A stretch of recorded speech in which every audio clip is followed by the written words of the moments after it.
It has been said that Texas is so wrapped up in myth and legend, it's hard to know what the state and its people are really about. That real Texans, raised on these myths and legends, sometimes become legends themselves. Texas, where men are men and demons are demons. At least, that's the case in tonight's story. Another fantastic one from Dr. Creepin's Vault, the subreddit I set up so I could read your stories to you. And so, my dear friends, here we are again on another Monday, the start of a week in which I will entertain you as best I can. Are you ready? Yes, well, I think it's time to once again sit back and relax with your favorite drink and listen.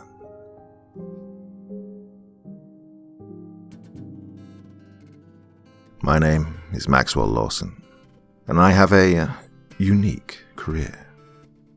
I hunt demons. Yes, demons. Those nasty, supernatural, devilish creatures. I live in the heart of Texas, in the middle of the state, in the city of San Antonio. It's a large city that lies at the crossings of desert, coastal flats, rocky hills, and forests. It's a good city, with a great cost of living and a perfect and virtually equal proximity to anywhere else in the state. The food is also fantastic. There's a rich cultural history here as well, with Latin American and German influences being the most prevalent. Not to mention that San Antonio is our nation's 7th largest city. It's also one of our largest military cities as well. I work for the Texas Rangers, but I'm not exactly a Texas Ranger per se. I was trained under the Rangers after leaving the Marine Corps due to an honorable discharge. I'd suffered an injury during an operation in Afghanistan. My foot was blown off due to an explosion that occurred at an undisclosed encampment. I have a prosthetic that serves me just fine these days. I was also honorably discharged for another reason as well. You see, I have an ability, call it a sixth sense if you will. I can see things, well, premonitions in a way. I get these dreams that stay rooted in my memory and are often prophetic. I can sense when something is about to go down, so to speak. I also have a very capable skill of fighting and hand-to-hand combat. I can almost see an opponent's move before it happens. I'm not a very large fellow though. I stand about 5'8" and weigh about 176 pounds, but I'm very disciplined at my craft of fighting and fitness. I don't like weight training personally, but do just enough to keep my strength above average. Oh, and I hate cardio. I keep in shape by playing basketball and racquetball primarily. I do, however, fastidiously train in my own devised martial arts, weapons training, and meditation. Now, I stated that I hunt demons, which is a very broad and vague statement. There are many levels and ranks of demons, ranging from impish, troublesome creatures all the way up to the mighty and distinguished demon dukes, lords, and presidents. The ones I hunt are the minor ones, in the grand scheme of things. Now, these minor demons are capable of horrific acts of gruesome physical, spiritual, and psychological terror. They're not to be taken lightly under any known circumstances. Some possess insidious malice, cruelty, and brutality, while others are simply mischievous, and even comical and funny. Some demons are literally helpful and benevolent in their nature. There is one thing that all demons have in common, though. They all come from hell. And because of this, they are all inherently evil. Even the most benevolent of the demons have an evil and dark agenda, and should never, under any circumstances, be trusted, even in the slightest. They serve their masters and their own agendas, even when summoned by a skillful demonologist. Now, to fight a demon or an evil spirit is very tricky. The phrase, "it takes one to know one," is profoundly applicable in these situations. All of the weapons I use and all of the tactics I employ are, what I like to say, demonized. My standby is a modified custom .357 Magnum, with an extended barrel that extends 2 inches further than a traditional .357. It's a deep indigo, with an ivory inlay that was hand-carved from the tusk of an elephant that Pope John Paul II blessed personally. The metal forged to create this gun was retrieved in a cask of ancient holy water that was over 500 years old. The rusted hunk of metal was honed and honed over and over again to create the barrel. The bullets are always blessed by the caseload by a representative from the Vatican in Italy. The insignia on the handle was that of a cross that was made inside of a pentagram. The insignia symbolized the paradoxical nature of our existence. This insignia was also created in an emblem that I wore on a necklace, as well as a tattoo in the center of my chest, with 5 stars branded around the tattoo. The insignia was cursed in a literal sense, but not in a dangerous manner. The insignia would glow slightly and radiate heat from the handle of the gun when I was near any demons or evil entities. I also had 3 custom throwing knives of blessed steel, and 3 ceramic ones as well, undetectable by metal detectors. I had 2 9mm Glock custom pistols with holsters on each ankle. I also have 2 small swords, forged from the same metal my gun was made from. The swords, as well as all my other weapons, bore the engraved phrase, "Non timebo mala," which is Latin for, "I will fear no evil." I also had an array of disguises that were essential for infiltrating cults and maintaining secrecy. Aside from my birth name, Max, I had 3 other aliases that I utilized. They were Mark Withers, Corey Altmaier, and Victor Lamsky. My linguistics was my weakness, though, only speaking English and poorly executed Spanish. I'd lost track of the cost of all my weapons and equipment when it hit $300,000. I was paid handsomely for most of my missions. I did, however, take on many charity pro bono cases.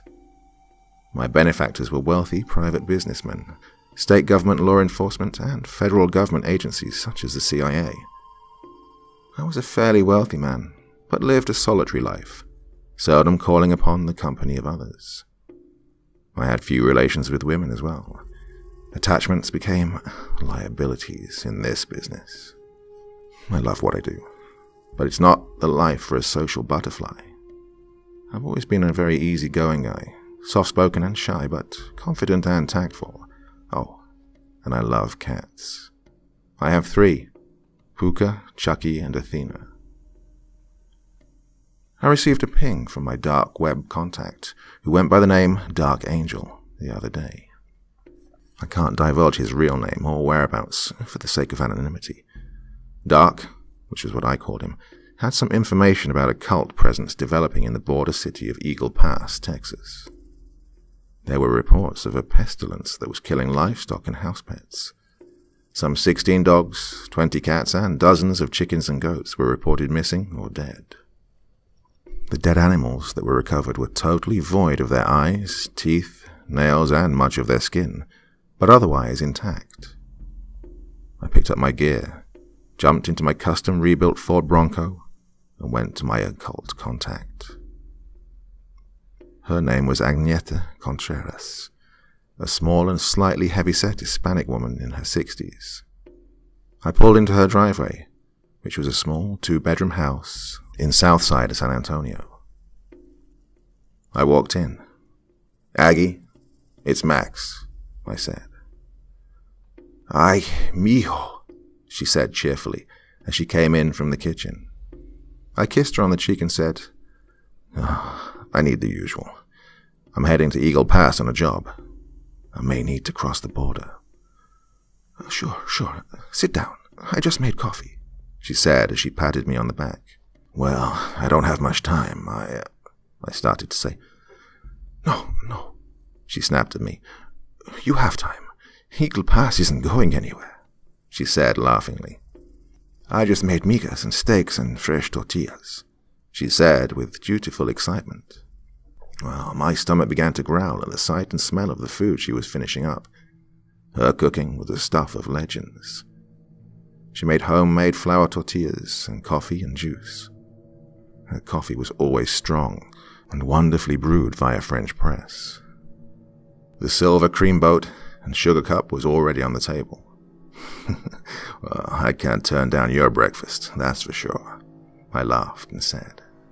I began to devour the migas, which was a common concoction of scrambled eggs, corn tortilla chips, and cheese. The steak was a thin-cut sirloin that was ever so tender and perfectly cooked as well. I'm going to need the usual, for border missions that is, I told her, with a mouthful of food. I put the tackle box on the table for her, when she took it from me and said, "Okay, let me get the stuff ready for you." She brought out the box filled with herbs to put in my tea packets that she made from scratch. There were also packets of blessed substances that were for me to take on my journey. She also had a dark web contact that supplied her with fresh opium that I could put in a tiny marijuana pipe and smoke if I had any injuries. Taking 3 or 4 drags from an opium pipe was like popping Percocet or 2, only no paper trail. "Oh, you're the best," I said as I gave her a big hug and a kiss. "I know I am, and don't you forget it," she said to me with a wry smile. I laughed back at her. "Hey, where's Carlos?" I asked. "He's at the store for me today. My ankle is hurting too bad." Need anything when I get back?" I asked. "Oh, just 2 gallons of milk, sweetie, if you can," she replied. "Okay, will do. You know how to reach me if you need anything else," I said as I left for the trip. She was like a second mother to me, as mine had passed away due to a fatal car accident. The trip was wholly uneventful and took about 2 hours. The contact gave me the location of the mansion on the outskirts of town, right on the border. As soon as I reached town, I noticed something in a field to my left, about 100 feet off the shoulder. I jumped out of the truck and sensed the evil immediately. It felt like an ever so minute spike of adrenaline. This was due to the ability I possessed. It was the carcass of an animal, maybe a goat or a dog. As I approached, I realized it was a goat. It didn't smell too bad, as it looked like it was dead for only about 10 hours or so. I examined the animal with latex gloves from the tackle box that were provided for me. The eyes were gone, and the hooves had been removed as well. The goat was otherwise intact and untouched. This was a senseless waste, and cruel. There were so many bizarre rituals being performed everywhere. Every ritual has its quirks too. These rituals were like entertainment for demons. The goal is to attract and produce an alluring atmosphere for them. This goat could feed a family with its meat for a week, or milk for an indefinite period of time. I knew I was close now. I jumped back into the truck and headed toward the GPS coordinates provided for me by my dark web contact. I checked the weather report for the afternoon in Eagle Pass, and it was forecasting sunny skies and highs of around 100 degrees Fahrenheit. The sky was becoming an obscure dark green-gray color, totally opposite of what the forecast had indicated. Lightning began to pepper the ground frequently. No rain had begun to fall, however. This was common during a demonic episode. Dark skies, lightning with no rain. I was approaching the mansion when I noticed that there was a sophisticated security system surrounding the property. There were about 6 or 7 vehicles parked outside of the building. I waited until nightfall before making my move. I parked the truck about a quarter-mile away and covered the truck with a camouflage tarp that was supplied by my tactical equipment contact. I started the hike back toward the mansion at around midnight, reaching the perimeter in about 20 minutes or so. I'd found a hole in the fencing near the back side of the house. I took out a pair of night vision binoculars and could see 2 guards by the back entrance to the large house. I was able to creep up to within 6 feet of the guards, which was perfect distance for my throwing knives. I procured 2 of them, which were very capable of taking down someone in minutes. Now, throwing knives are not like in the movies, where you can throw it from 20 feet away and kill someone silently. No, I used them with a special toxin that would put someone to sleep in a matter of 3 minutes or so. This instant kill garbage was all Hollywood. Throwing knives take a lot of practice. They are a lot of fun if you can master them, but it's all about repetition, repetition, repetition. I could hit a dart-sized bullseye from about 10 feet, 9 out of 10 throws, and that took months of practice to get so accurate. They were totally silent, though, and excelled within the element of surprise. I threw one first to the guy on the left and hit him in the back. He yelped and said, "What the f—" and then dropped in about 20 seconds. The second guy stooped over to see what happened to his partner. I hit that guy in the back of the shoulder. He pulled out the knife and said, "Whoa," then collapsed as well. They would be out for an hour or so I had to move quickly. I took the overcoat and hat from one of the guards I'd subdued and put them on. I strolled into the vast living room. It had been converted into a dark magic chapel. There was an altar the size of a car in the rear center of the room. It was covered in blood, but I wasn't sure from what. I strolled near to the back of the room, pretending to make rounds as a guard would do. I noticed there was a man in a dark robe at the back of the altar who was chanting in tongues of some sort. I knew the sound of demon summoning when I heard it. The ghastly sight of 2 flayed and butchered goats sat upright on stilted spikes as sacrifices. Above the man chanting was a black hole that was rotating in a circular motion.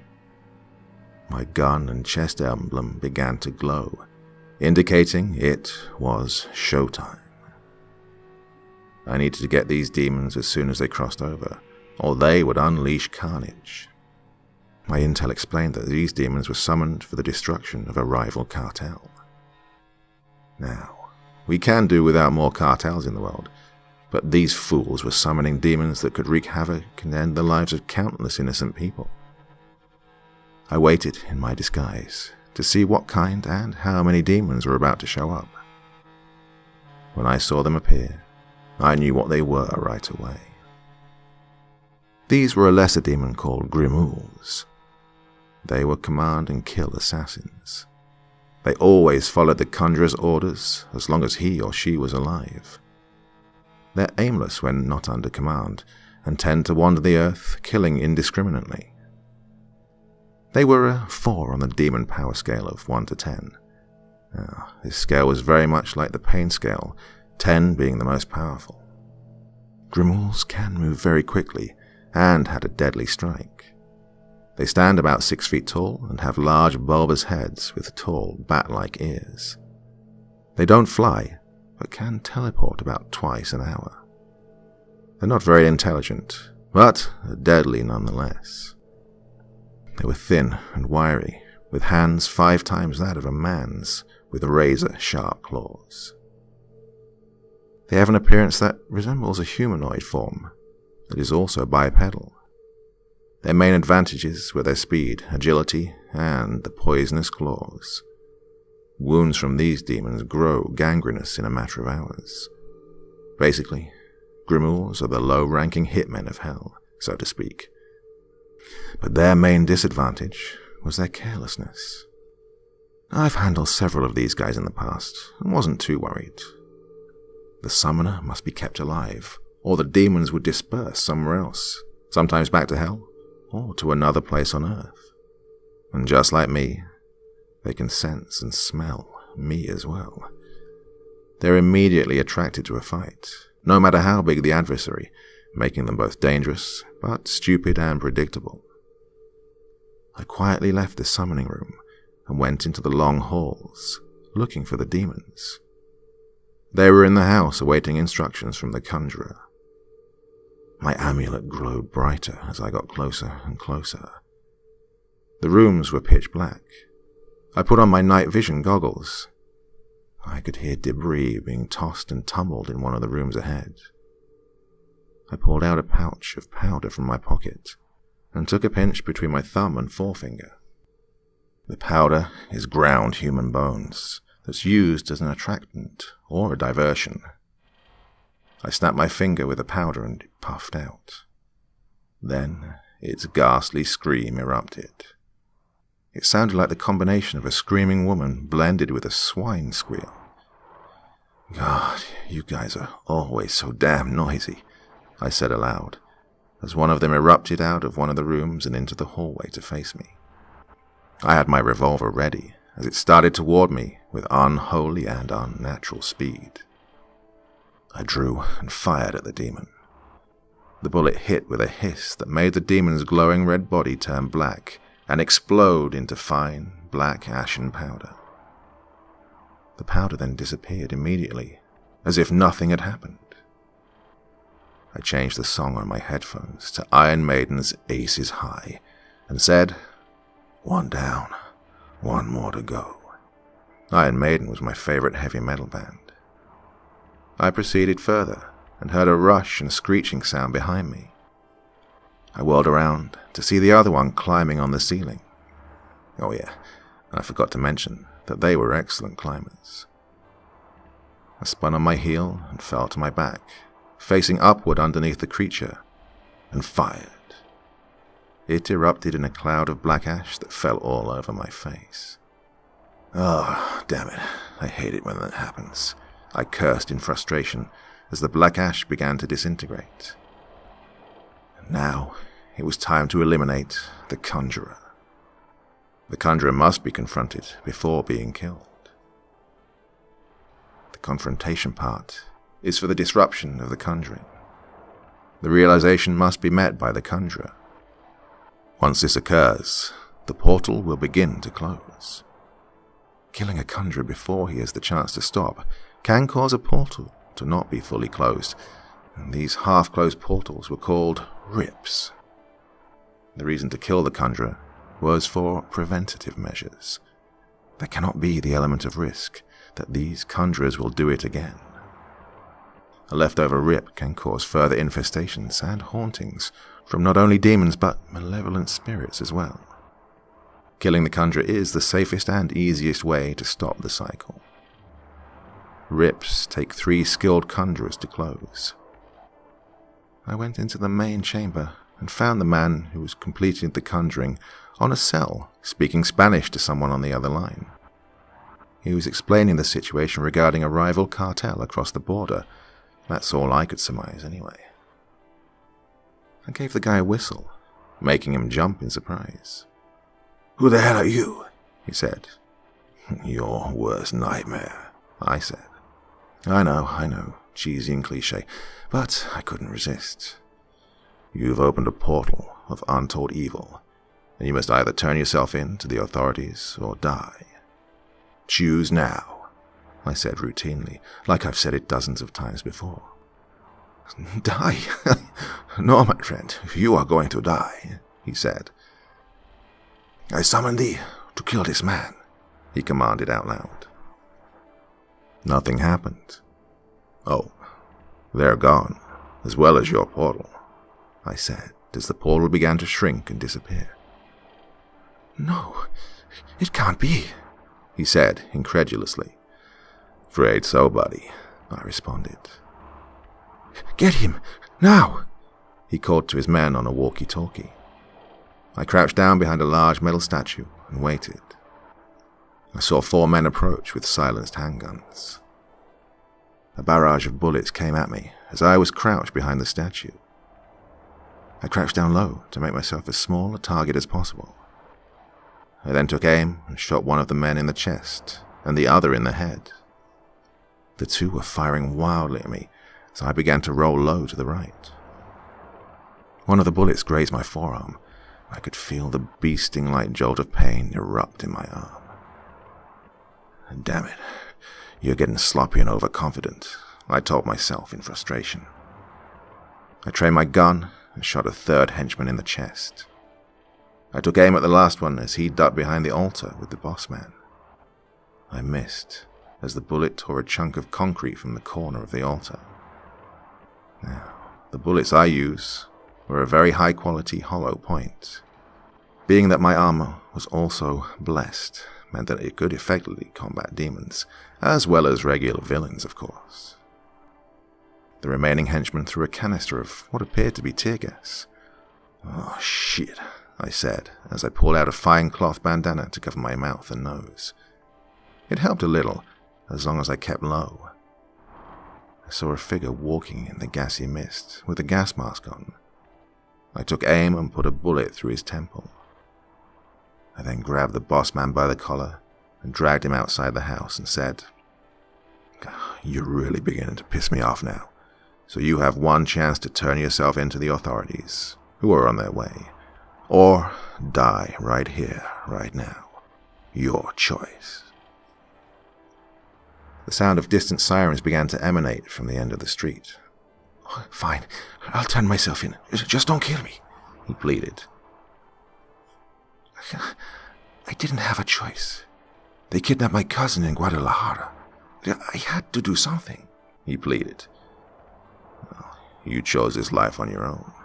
You'll have your day in court like everyone else," I said, as 2 police officers began to cuff him. The Eagle Pass PD was informed of my presence and was told not to appear until I gave the signal. The signal was a simple GPS beacon that resembled a small remote control. I used this to call in the local cavalry when arrests were to be made. Well, after packing up my equipment and cleaning my gun with a blessed, sacred vial of gun oil, I jumped back in the truck. The drive was the longest 2 hours of my life. The tear gas and adrenaline wore me out, and sleep wanted to come in a bad way. I stopped at a convenience store to get a can of high-gravity cheap malt liquor and a 10-ounce orange juice. I mixed it together and poured it on ice. I took a long drink of the concoction that I called the poor man's brass monkey. Hey, it's my one vice. I enjoy one every day. I also remembered to pick up Aggie a couple of gallons of milk as well. I finally came home and plopped down on the couch, and Puka, the more affectionate of my 3 cats, jumped up on my lap. I fell asleep in minutes until I was awoken by a sound. I awoke somewhat disoriented and looked around. My computer pinged. On the screen, Dark had left me a message on my homepage that said, "We have a situation in El Paso." I sighed and groaned. I slept for about 7 hours and was quite rested until my laptop pinged again with another message from Dark. "Feeling spontaneous?" Jeez, he's always such a smartass. I laughed and replied, "Okay, what's up?"